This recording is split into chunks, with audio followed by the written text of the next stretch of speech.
रूस और यूक्रेन के बीच पिछले करीब 15 महीनों से युद्ध जारी है, लेकिन अब तक ये जंग किसी निर्णायक फैसले पर नहीं पहुंची। इस बीच कई बार रूस के ताबड़तोड़ हमलों से यूक्रेन के कई शहर को जमींदोज किया गया, लेकिन यूक्रेन किसी भी कीमत पर झुकने को तैयार नहीं है।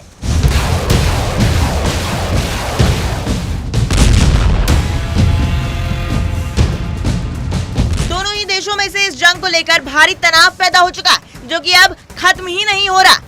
लगातार जारी इन हमलों को देखकर ऐसा प्रतीत होता है कि ये युद्ध कुछ और समय तक खत्म नहीं हो पाएगा।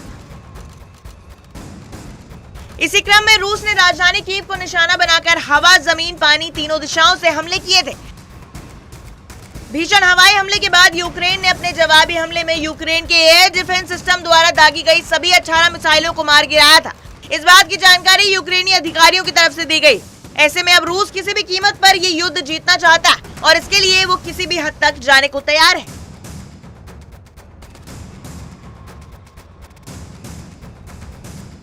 हाल ही में कीव के एक एनजीओ ने दावा किया कि रूस में ऑनलाइन विज्ञापन जारी किया गया, जिसमें पुतिन की सेना में भर्तियों के लिए भारी वेतन की पेशकश की गई।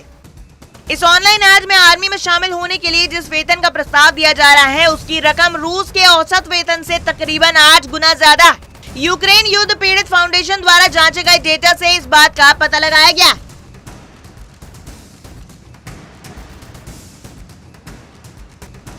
रूस की ओर से खबर उस वक्त आई है जब रूस भारी सैन्य बल का नुकसान झेल रहा है और इसी में सुधार लाने के लिए अब रूसी सैनिकों की संख्या को बढ़ाने पर जोर दिया जा रहा है। इससे पहले भी रूस ने 3 लाख सैनिकों की भर्ती की थी, जिसके पूरे होने का ऐलान क्रेमलिन ने किया था, जिसके चलते पुतिन ने सितंबर में आंशिक रूप से मोबिलाइजेशन की घोषणा कर दी थी।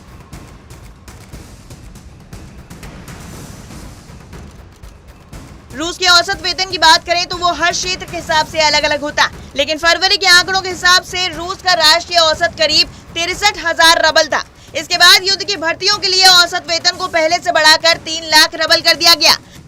अब रूस की तरफ से जारी किए गए विज्ञापन में इस वेतन को बढ़ाकर 4 लाख रबल कर दिया गया।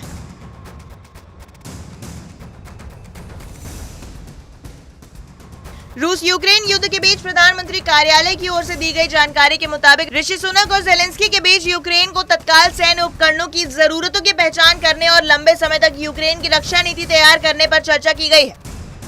जंग में रूस का सामना करने के लिए ब्रिटेन की तरफ से यूक्रेन को 100 एयर डिफेंस मिसाइल और अटैक के लिए लंबी रेंज वाले ड्रोन दिए गए।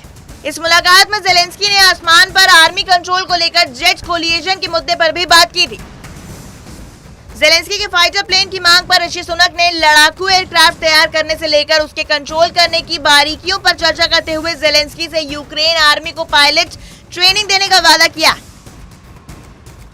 आपको कैसी लगी हमारी ये खबर, हमें कमेंट सेक्शन में जरूर बताएं। रूस और यूक्रेन से जुड़ी ऐसी और अपडेट्स के लिए देखते रहें News 18 हिंदी ओरिजिनल्स।